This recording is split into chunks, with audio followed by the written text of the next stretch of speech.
구약의 모든 말씀은 우리 예수님을 보여주는 그림자라고 하죠. 그 구약의 모든 말씀 중에서 특별히 우리 성막 이스라엘 백성들이 출애굽 광야에서 하나님의 말씀을 따라 짓고 예배드리고 또 이스라엘 생활의 중심으로 삼았던 그 광야의 성막은 하나님께서 직접 그 구조와 기구의 모든 것을 알려주시고 제사법을 알려주시고 그리고 이스라엘 백성들 하나님의 성도들이 살아가야 할 모든 십계명을 비롯한 하나님의 법들을 알려주신 그 중심에 있기 때문에 우리가 이 성막에서 예수님을 발견할 수 있고 우리 구원의 길을 발견할 수 있습니다. 그래서 이 시간에는 우리 성막과 예수님에 대한 하나님의 말씀을 나누어 보도록 하겠습니다.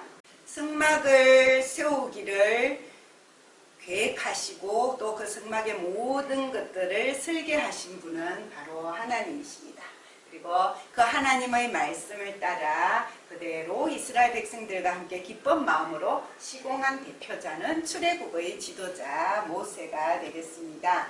이 성막이 세워진 시기는 BC 1500년경, 그러니까 예수님 오시기 전에 약 1500년 전이고요. 오늘로부터는 약 3500년 전이 되겠습니다. 이때는 출애굽, 애굽 땅에서 하나님의 은혜로 10가지 재앙을 거쳐서 마지막 6월절 하나님의 축복을 따라 이제 홍해 바다를 건너고 그리고 광야길을 따라서 내려와서 약 4개월 후 시내산에 머물렀을 때 모세가 하나님께 십계명 돌파로 이 시내산에서 하나님의 지시를 따라 성막을 짓게 되는 거죠. 그다음부터는 38년 동안 광야 생활을 하는 동안 이 성막을 중심으로 진을 치기도 하고 성막을 따라 행진하기도 하면서 광야 생활의 중심이 되었던 것이 성막이고 나중에 다윗이 성막을 새로운 수도 시온산에 예루살렘 성으로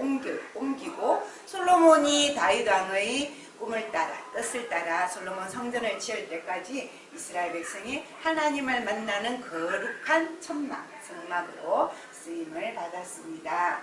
성막은 구약에서 여러 가지 명칭으로 불리고 있습니다. 가장 많이 쓰이는 것은 성막, 거룩한 하나님의 천막 이런 뜻이죠. 구별된 거룩한 장소라는 의미로 성소라는 단어도 사용하고 좁은 의미로는 성막 안에 있는 성소, 지성소 할 때 성소지만 성막 전체를 성소라는 이름으로 부를 때도 있습니다. 그리고 많이 쓰이는 단어가 회막, 우리 교회 할 때 회자가 되죠. 사람과 하나님이 모여서 만나서 예배드리는 장소 그런 의미가 되고요. 정거막이라는 단어로 쓰일 때는 정거판, 십계명판을 말하죠. 하나님의 임재를 전가하는 가장 깊은 곳, 가장 거룩한 곳 그것을 기억하기 위해서 정거막이라는 단어를 사용하기도 하고 또 정거막에 하나님의 법이 있는 십계명이 정거판이잖아요. 그래서 그 단어를 법막이라는 단어도 사용했습니다.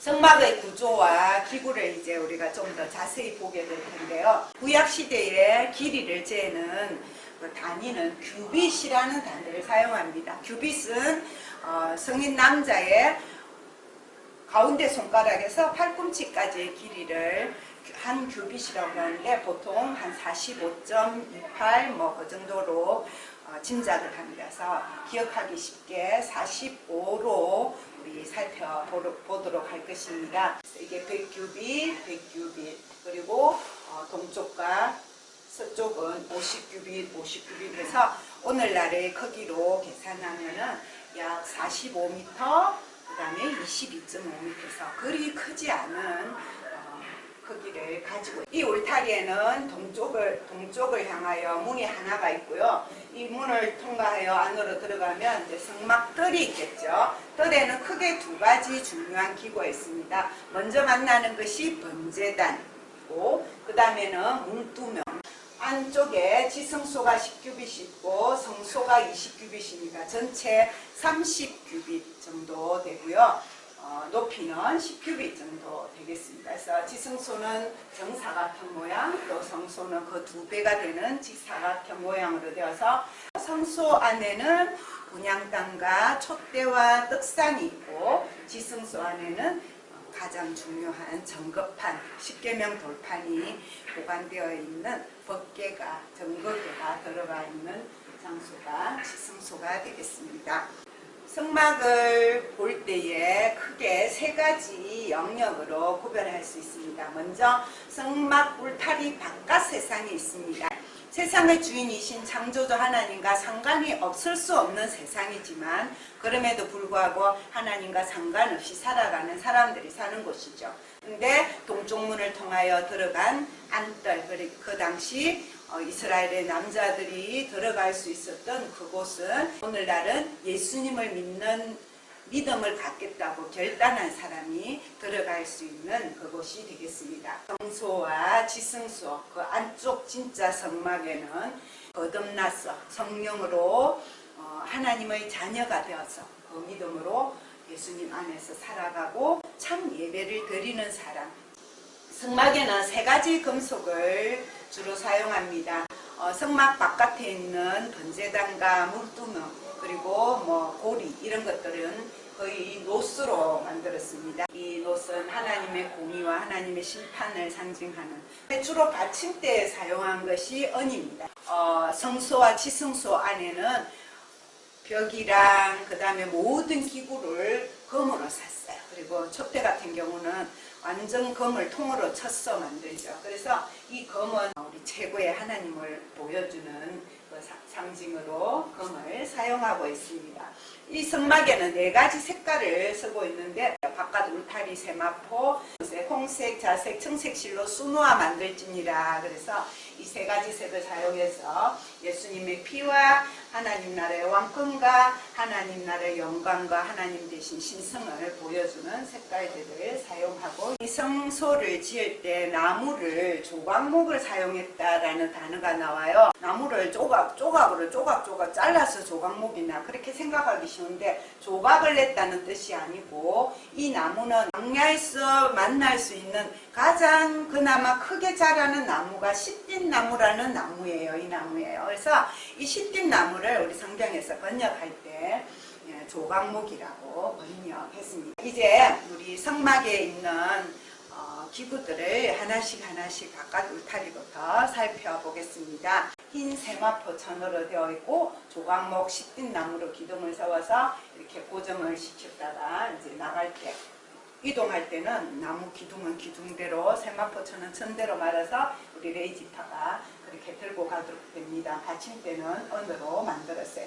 크기는 우리 남북의 길이는 백규빗 45m, 그 다음에 동서의 길이는 50규빗, 그래서 약 22.5m 정도의 크기가 됩니다.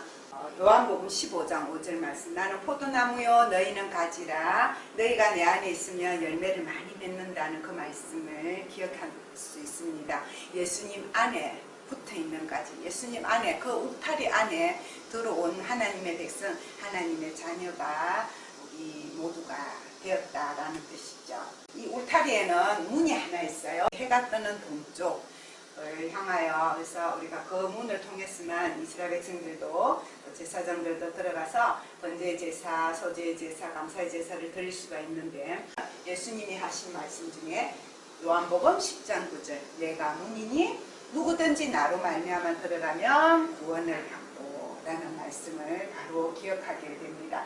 예수님께서 천국 들어가는 문이 되어주셨다는 거죠. 이 문을 열고 들어가면 뜰에서 제일 먼저 만날 수 있는 것이 번제단입니다. 번제단은 제물을 태워서 하나님께 제사 드리는 아주 중요한 장소가 되는 거죠. 번제 제사, 속죄제 제사, 속건제 제사 다 드리는 방법이 달라요. 그게 기록된 성경이 바로 레위기. 번제단은 조각목, 시띠나무로 만들어서 노스로 전체를 안팎을 다 싸고요. 가운데 노스로 그물 모양으로 망을 만들어서 바닥을 깔고, 그 다음에 위에 4개의 뿔을 이렇게 만들어서 거기에 속죄 제물의 피를 묻혀서 속죄를 해주고, 또 죄를 지은 사람이 번제단에 그 뿔을 잡고 하나님께 용서를 구하면 용서해주는, 그래서 아도니아 왕자가 반역을 일으키려고 했다가 솔로몬 왕에게 이 제단 뿔을 잡고 용서를 구하는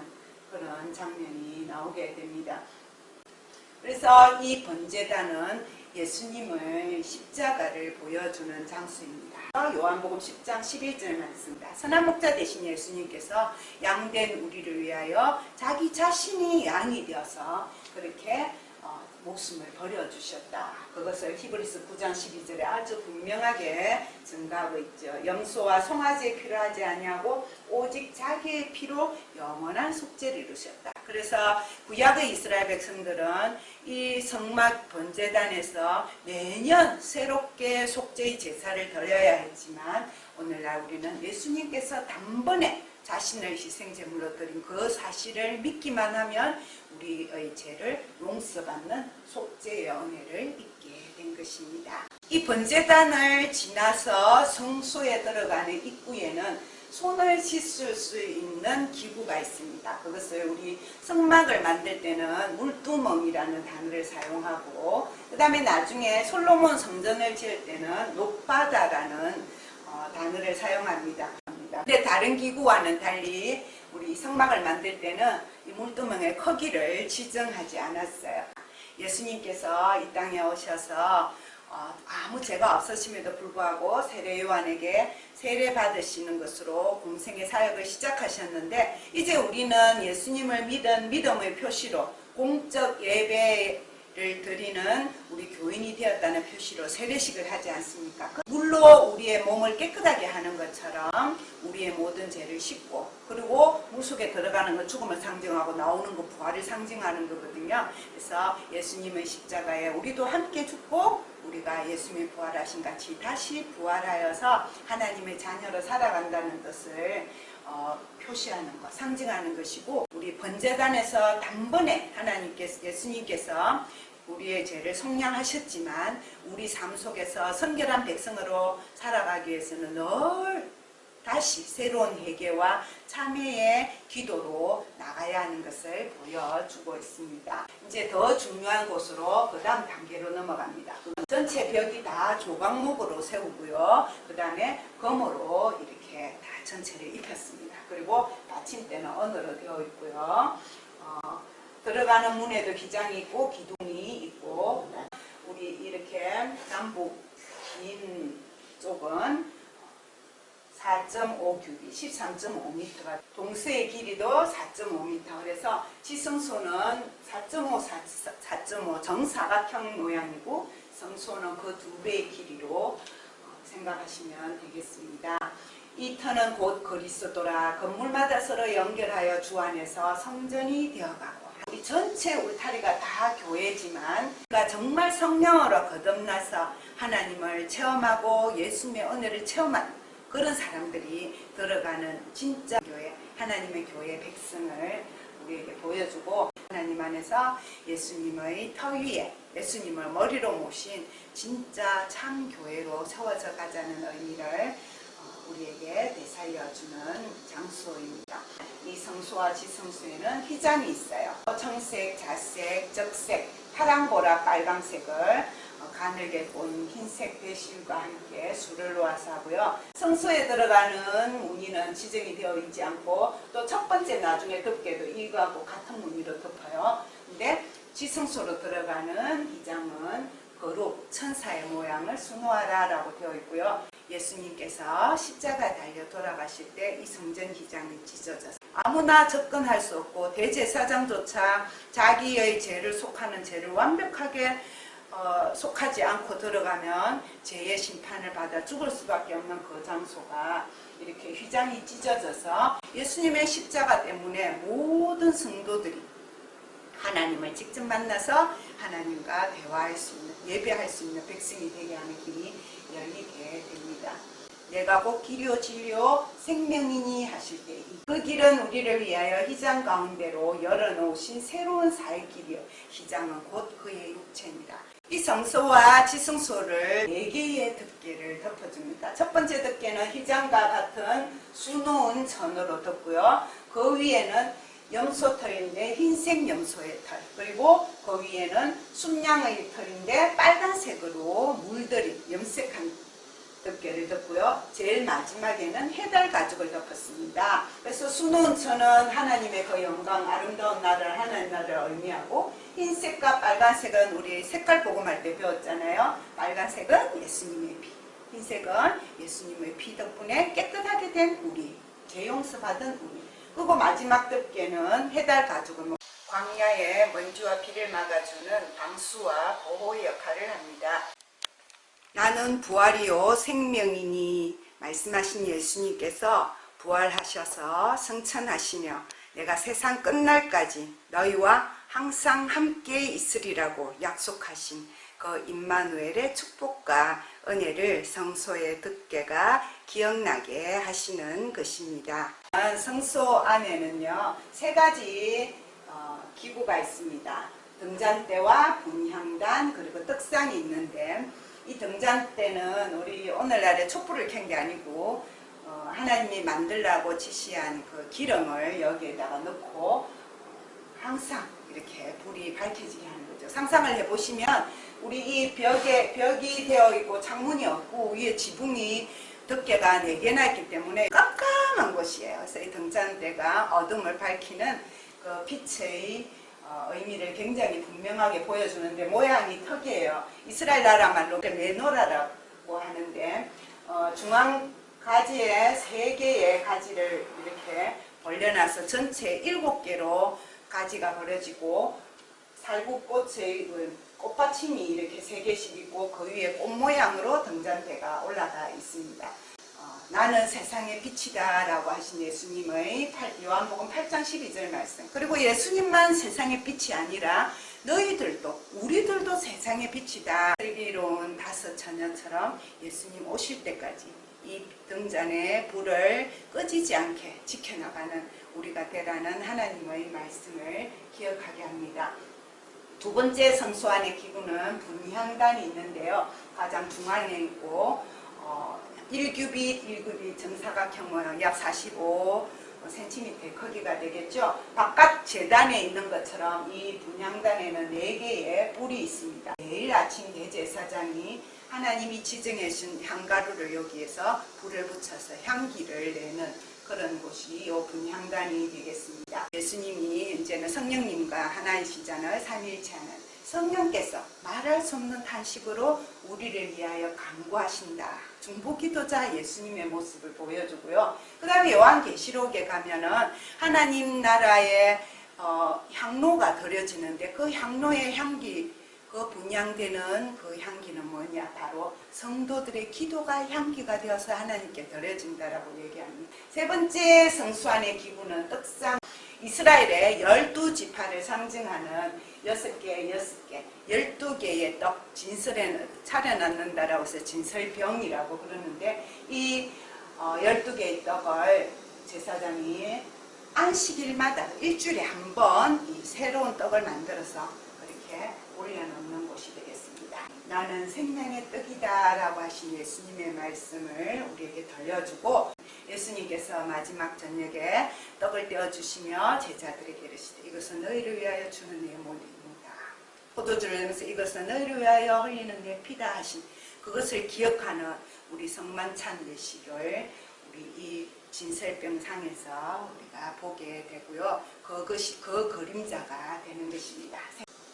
자, 이제는 우리 가장 중요한 기구, 이 성막을 정거막이라고도 하는 그 이유, 바로 지성소 안에 있는 마지막 상자, 정거궤라고도 하고 법궤라고도 합니다. 바로 하나님께서 이스라엘 백성에게 주신 가장 계명의 핵심이 되는 십계명 돌판 2개를 이 상자 안에 넣어뒀기 때문에요. 역시 조각목으로 만들어서 검으로 세웠는데, 나중에 이제 히브리서에 보면은 아론의 상난 지팡이와 그리고 광야 생활에서 하늘의 양식으로 주셨던 만나를 담은 항아리를 나중에 추가해서 아마 넣게 됐다가 나중에는 또 빠지고 결국은 이 십계명 돌판만 있게 되어서 법궤라는 이름으로 구약에서 계속 불리게 되는데, 여기서 중요한 것은 십계명 돌판이고, 그 다음에 이 상자 위에 뚜껑이 있는데 이 뚜껑을 시연수 또는 속죄좌라 해서 하나님의 이 천사 둘이 날개를 펼치고 마주보고 있는 형상이 있거든요. 이 대제사장이 1년에 한 번 대속죄일날 여기에 들어가서 속죄의 피를 이곳에서 예식을 행하면서 온 이스라엘의 죄를 용서받는 하나님께 사죄의 은혜를 구하는 곳이 바로 이 뚜껑에 있는 이 속죄소 곳입니다. 예수님이 이 땅에 오셔서 십계명을 두 가지 계명으로 요약해 주시잖아요. 첫 번째 큰 계명은 내 마음을 다하고 목숨을 다하고 힘을 다하여 주 내 하나님을 사랑하라는 계명, 이래서 4계명. 그리고 내 이웃을 내 몸과 같이 사랑해라, 5에서 10계명. 그래서 하나님 사랑, 이웃 사랑, 사랑으로 살아야 된다라는 계명으로 말씀해 주신 예수님의 그 말씀, 서로 사랑하라는 3계명을 우리 기억해야 할 것이고, 요한복음에 나오는 대로 말씀이 육신이 되어 우리 가운데 오셨다. 하나님 그 구약의 돌판에 새겨진 말씀이 아니라 이제 예수님 자신이 이 땅에 오셔서 예수님 자신이 말씀의 그 능력과 말씀의 은혜를 보여주셨다라는 것을 우리가 은혜로 받아들이게 되는 것입니다. 마지막으로 기구는 아니지만 아주 세밀하게 가르쳐 주신 게 바로 대제사장이 입을 옷이에요. 이 옷은 먼저 속옷이 있어요. 흰 속옷은 우리 세마포 천으로 만들고 일반 제사장들도 이 옷을 입죠. 그 다음에 겉옷은 푸른색 천으로 겉옷을 만들어 입고요. 그 다음에 대제사장만 입을 수 있는 게 에봇이라는 이 앞치마같이 생긴 거 있잖아요. 앞뒤로 조끼처럼 생겨서 끈으로 이렇게 묶는데, 이 에봇은 우리 휘장처럼 청색, 자색, 홍색 실과 흰색 실을 섞어서 술을 놓아서 그렇게 화려하게 만들었고, 요 에봇 위에 가슴에다가 놓는 패가 있는데 흉패라고 합니다. 이 흉패에는 12가지 보석이 또 붙어 있어요. 뭘 상징할까요? 이스라엘 12지파 각각 다른 보석처럼 우리 하나님의 백성들이 각각 다른 모습이지만 하나님의 가슴 속에 품은 소중한 보석과 같은 존재인 것을 이 흉패를 보면서 우리가 하나님의 은혜로 받아들일 수 있어요. 모자, 관은 세마포로 만들고 앞에 금으로 이렇게 머리띠처럼 패를 붙이는데 거기에는 여호와께 성결이라는 단어가 적혀 있습니다.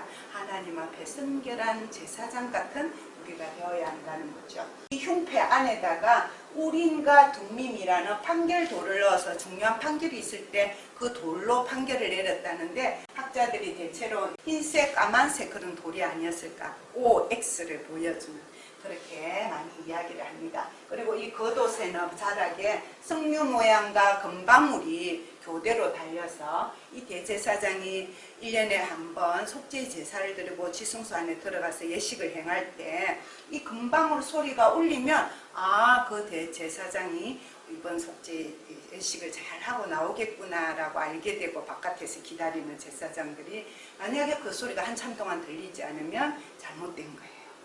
출애굽 후 광야에서 설치하기 쉽고 이동하기 쉽게 만들었던 이 천막 형태의 성막은 광야 생활 40년 동안 사사시대를 거쳐서 다윗 시대까지 이 형태 그대로 유지가 되는데, 다윗이 이 천막으로 된 하나님의 성막을 이제 나라가 안정이 되었으니까 이제 집으로 지어야 되겠다, 성전을 지었다 하는 뜻을 가졌고요. 그래서 아들 솔로몬을 통해서 그 뜻을 이루게 됩니다. 우리가 아는 대로 솔로몬 시대는 이스라엘의 가장 화려하고 부강한 시대였기 때문에 시딤나무가 아니라 두로에서 수입한 백향목나무와 많은 금과 3층 높이의 성소와 그 다음에 우리 이 성막들 아니라 바깥들까지 넓은 바깥들, 여자들과 아이들까지 들어갈 수 있는 뜰까지 갖춘 화려한 우리 성전을 짓게 되는 거죠. 그러나 586년 바벨론의 침공을 받아서 다 파괴되고 맙니다. 빼앗기고, 중요한 기구는 다 빼앗기고 지금 파괴되는 거죠. 포로 시대 70년을 지나서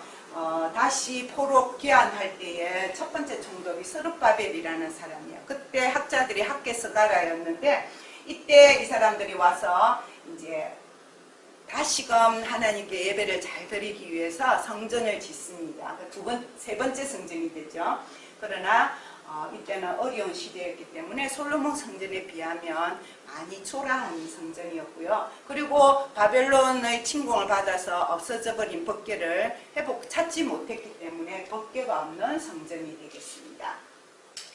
나중에 헤롯이라는 사람이 로마의 분봉왕이 되어서 유대 나라의 한쪽을 다스리게 되는데 스룹바벨이 지었던 오래된 성전을 새로 재건축하게 됩니다. 예수님이 어릴 때 찾아가고 어른이 된 예수님이 자주 성전에 가서 설교를 하시잖아요. 그 성전이 바로 헤롯이 건축한 성전입니다. 그러나 이 성전도 얼마 유지 못돼요. AD 70년 예수님 돌아가신 후 한 40년 지났을 때 로마가 이스라엘을, 그전에는 식민지로 다스렸는데 이때는 완전히 이제 와서 예루살렘을 파괴하고 또 성전도, 지금 이스라엘에 가면 있는 이 황금돔이 있는 이 성전은, 이 자리에 있는 성전은 우리 성전이 아니에요. 이슬람이 기원후 700년경에 세웠던 성전이고, 남아있는 것은 헤롯 성전의 벽 일부만 남아있어서 그곳에서 유대인들이 옛 추억을 생각하면서 울기 때문에 통곡의 벽이라는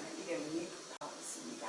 출애굽 시대에 하나님의 말씀을 따라 세웠던 성막은 하나님이 이스라엘 백성과 함께 하시고 살아계신다는 하나님 임재 상징이었어요.